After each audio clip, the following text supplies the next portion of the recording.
Magandang araw sa inyong lahat, mga giliw naming tagapakinig. Muli po mga kaibigan, narito na po ang pagpapatuloy at ikatulong yugto ng liyang kasaysayan na ipinadala ni Celia dito sa ating dulang Love and Memories.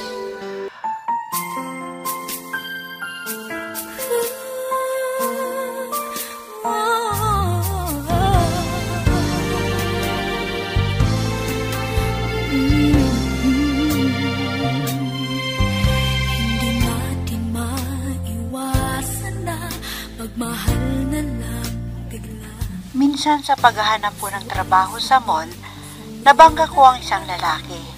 Dahil sa kanyang pagmamadali, binigyan ako ng calling card para pumunta sa opisina niya. At binigyan niya ako ng trabaho. Madali naman ang ibinigay niyang trabaho sa akin. At tuwang-tuwa naman ang mga magulang ko nang natanggap ako sa trabaho. At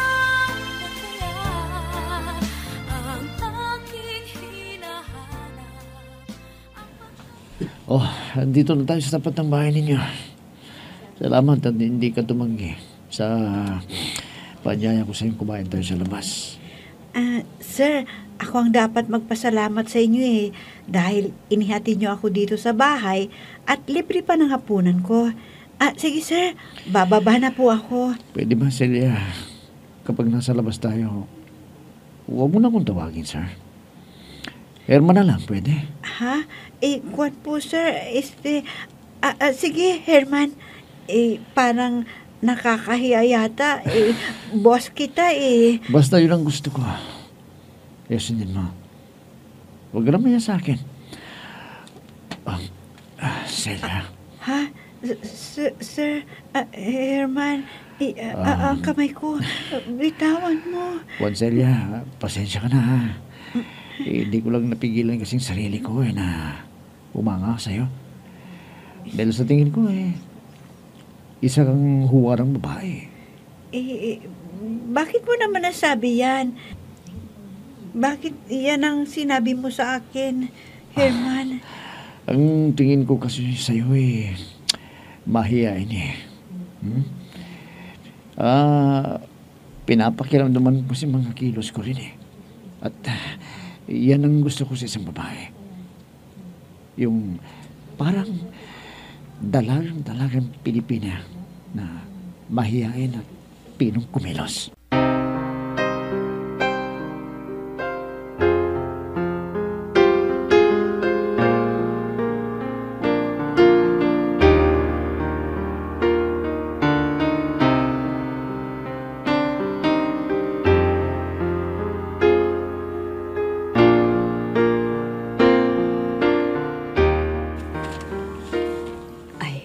Aba, Iking, may daghatid kay Celia at nakakotse. Sino kaya yon? Ay, baka kakilala niya at inihatid si Celia. Nako, baka may gusto kay Celia. Ay, swerte na kanak natin kung maliligaw sa kanya binang. Sa tingin ko ay baka kaibigan lang. Kung may gusto sa kanya, saan ay bumaba sa kotse at nakipagkilala sa atin?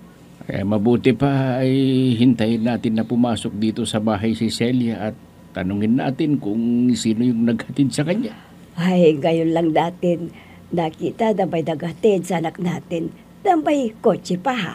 Aba, may kaya ang lalaking yun. Kaya pagsasabihan natin si Celia na kung sakaling manligaw sa kanya, dapat yun ang piliin niya para makaahon tayo sa hirap ng buhay. Ikaw naman, Iking. Yan agad ang iniisip mo. Paano kung may asawa ng lalaking yon? Hindi natupad ang gusto mo na makapag-asawa si Celia ng may kaya. Ay, alam mo, Binang, sa palagay ko, hindi hahatid si Celia kung may asawa na yon. Sigurado na hindi tayo papayag na maging kabit ang anak natin. Ay, tama na. Huwag na nating pagtalunan ang bagay na yan. Kailangan na malaman muna natin kung sino ang lalaking yun. Baka mapahamak pa ang ating anak. Dapat iwasan niya.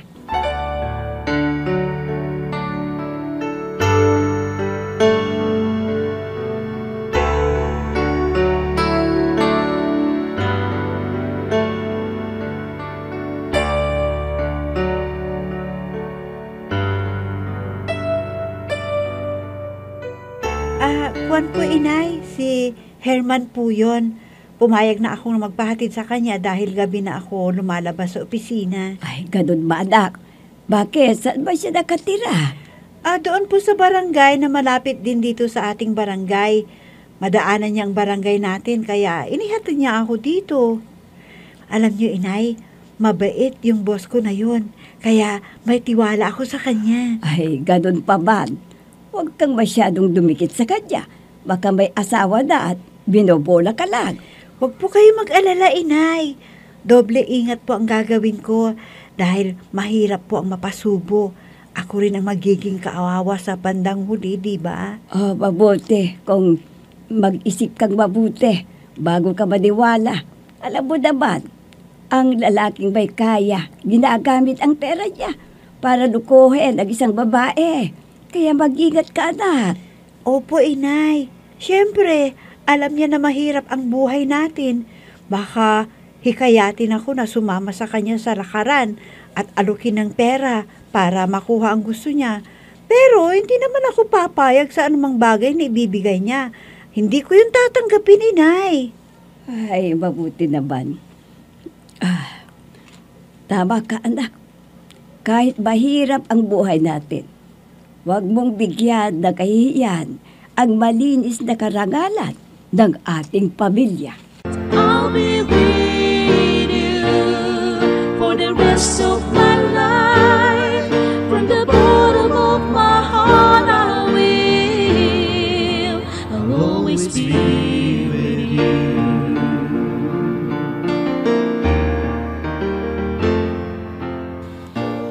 Herman, bakit madalang ka nang dumalaw dito? Alam mo naman na kailangan kita.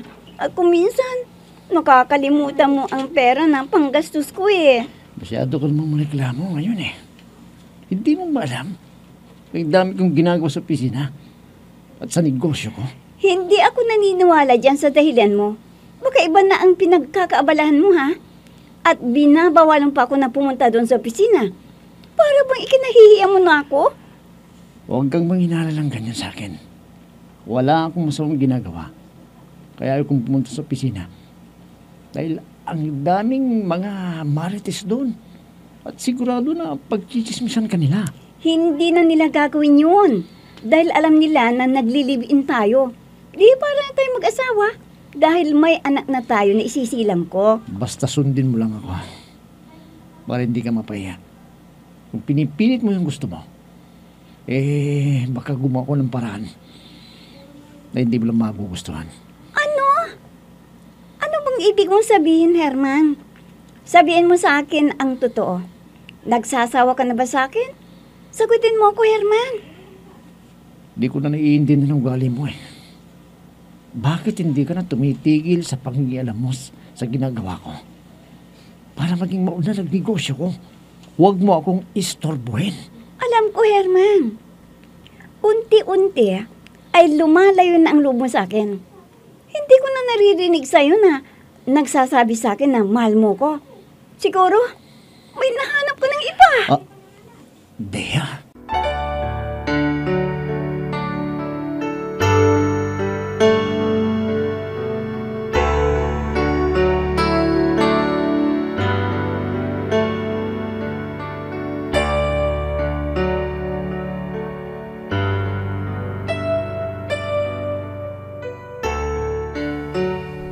Friend, bakit ngayon ka lang pumunta rito sa bahay? Saan ka ba pumupunta? Hindi mo na ako niyayaya eh. Ay, Kwan kasi, friend, may napasukan na akong trabaho. At alam mo ba, yung pangarap ko na tipo kong maging nobyo, nakita ko na. Ha? Ano? Nagtapat na ba sa'yo ng pag-ibig? Ikwento mo naman sa akin oh. Paano mo siya nakilala? O, di ba sabi ko sa'yo na mag-a-apply ako sa trabaho doon sa mall? Pero, nabunggo niya ako. Pero nag-sorry at hindi kami nakapag-usap na mabuti. Kaya, pinapunta niya ako sa opisina niya dahil nalaman niya na naghahanap nga ako ng trabaho. Inalok niya ako doon na magtrabaho sa opisina niya. O, teka friend. Hindi mo pa siya lubos na nakikilala eh. Yung kanyang pagkatao, ibig kong sabihin. Kaya huwag ka munang magtiwala sa kanya. Oo naman, friend. Hindi ko nakakalimutan yan. Kailangan kong kilatisin muna siya bago ako magtiwala sa kanya. Alam mo naman, mga lalaki ngayon, ang akala nila, lahat ng babae ay malandi. Pag nakakita ng gwapo, ay bibigay ka agad. Huwag mong gawin yun, friend, ha? Kundi, magagalit ako sa'yo. Huwag kang mag-alala, friend. Lahat ng bilin mo sa akin, hindi ko kakalimutan. Dahil ayaw ko masira ang pagkakaibigan natin. At saka, mahal ko yata ang mga magulang ko. At pinagsasabihan nila ako. At ayaw kong magproblema sila sa akin.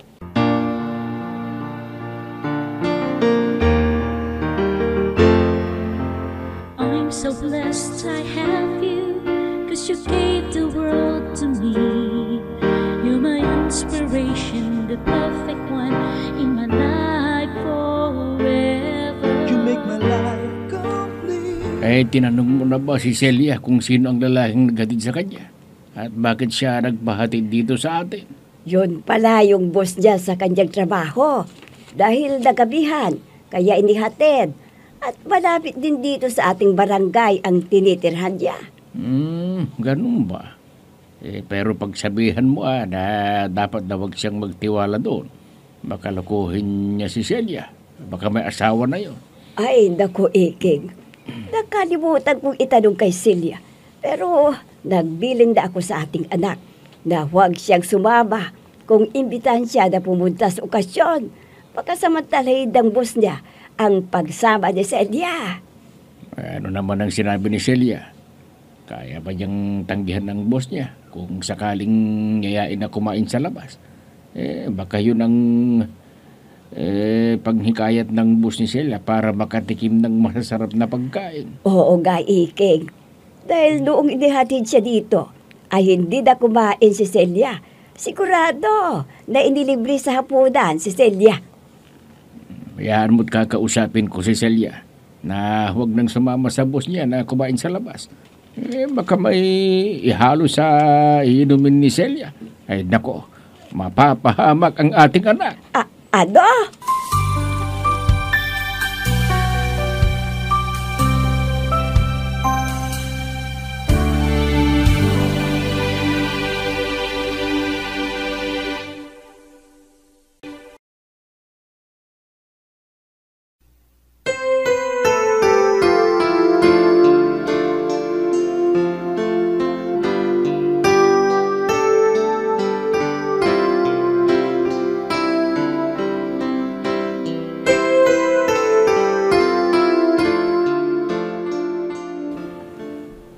Kumusta ng pakiramdam mo? May sumasakit ba sa katawan mo? Sabihin mo para alam ko. Wala naman. Kaya kailangan na nandito ka para pag sumakit ang tiyan ko, ay matutulungan mo ko. Hindi pwede na magbabanday ako sa'yo. Marami kong gawain. At huwag kang mag-alala. Kinausap ko na yung kapitbahay mo na si Aling Osang. Siya yung kasama mo dito tuwing gabi. Ano? At sino naman ang magdadala sa akin sa ospital kung si Aling Osang ang kasama ko? Hindi niya ako kaya ng alalayan, no? May anak naman siya na tumutulong sa'yo para maisugod ka sa ospital. Saka mo na ko tawagan. Hindi kita ng cellphone. Pero hindi pwede na istorbohin mo ko. Naiintindihan mo? Pambihira ka naman, Herman.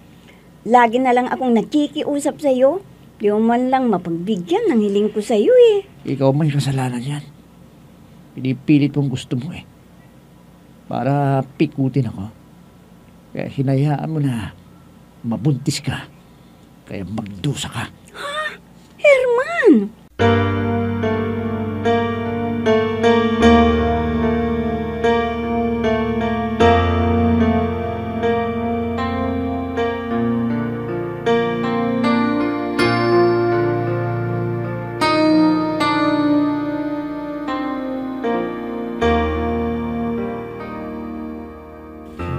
Inay, pwede bang pakilaba yung uniforme ko para matuyo at may gagamitin ako sa pagpasok? Ito po, Inay. Aba, ilan pala ang uniforme mo, anak? Mabuti naman at hindi aksaya sa paglalaba dahil uniforme ang gamit ninyo. Opo, inay. Kung hindi, wala po akong isusuot na mga damit dahil puro luma na ang damit ko eh. Ang mabuti pa, bumili ka tuwing sahod mo para pag may okasyon ay may isusot ka, anak. Tama po kayo, inay. Talagang gagawin ko yan. Dahil sabi ng boss namin ay darating ang ibang boss ng branch ng company. May banding po sila. Kaya kung may pera ka na at nagsahod, bumili ka rin ng para sa iyo, anak. Para hindi ka naman nahihiya na humarap sa mga bisita ninyo. Opo, inay. Siya nga pala, inay. Nagsahod kami kahapon. Kaya, ito po, pambili ng mga kailangan natin dito sa bahay. Ito, inay, tanggapin nyo. Ay, salamat, anak. Tingnan mo yan. Ang bilis ng araw, ano? At may isang buwan ka nang nagtatrabaho. Sana makapagtiyaga ka, anak. Dahil ikaw lang naman ang maaasahan namin ng itay mo. Opo, inay. Kayo lagi ang nisip ko. Kaya nagtsatsaga ako sa aking trabaho para sa ating pamumuhay. Minsan ng isang simpleng ngiti ay mayroong dala. Isang tapat na hangarin at pangakong dakila. Hindi man ito pinapansin. Ang hirap naman ito. Hindi ko makontak si Herman. Kaya dito sa opisina ay sigurado na makakausap ko siya.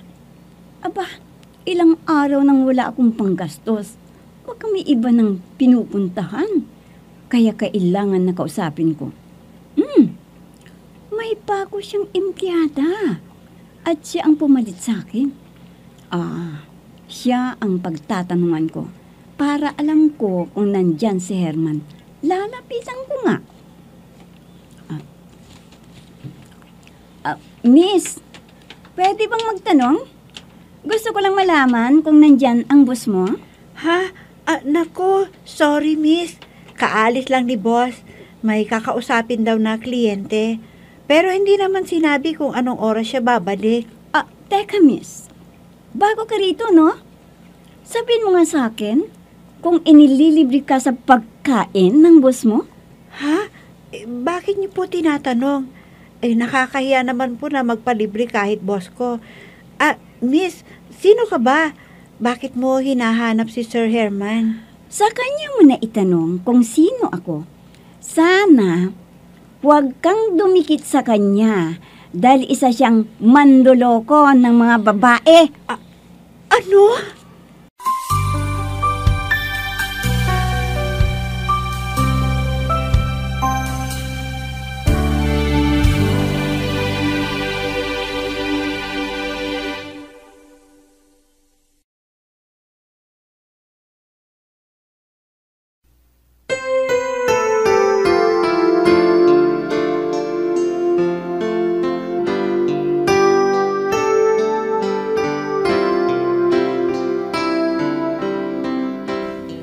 Maniwala kaya si Celia sa sinabi ni Bea? Mga kaibigan, huwag ninyong kaligtaan subaymayan ang pagpapatuloy at ika-4 na yugto ng liham kasaysayan na ipinadala ni Celia dito sa ating dula. Love and Memories. Mga nagbibigay buhay sa ating dula ay sina Mayra Abrihal Narnola, Susan Malikdem, Robert de Guzman, Yehuda Ismael, Eva Alcoriza, Jun Cabato, Ami Diaz, at si Oscar Ora. Technical supervision at musika ni Oscar Ora. Nilapatan ng tunog ni Robert de Guzman. Mula sa panulat at direksyon ni Ami Diaz. Love and Memories. Inihahandog sa inyo ng F3 Recording Studio para sa Pambansang Radyo ng Pilipinas Bombo Radio, Philippines.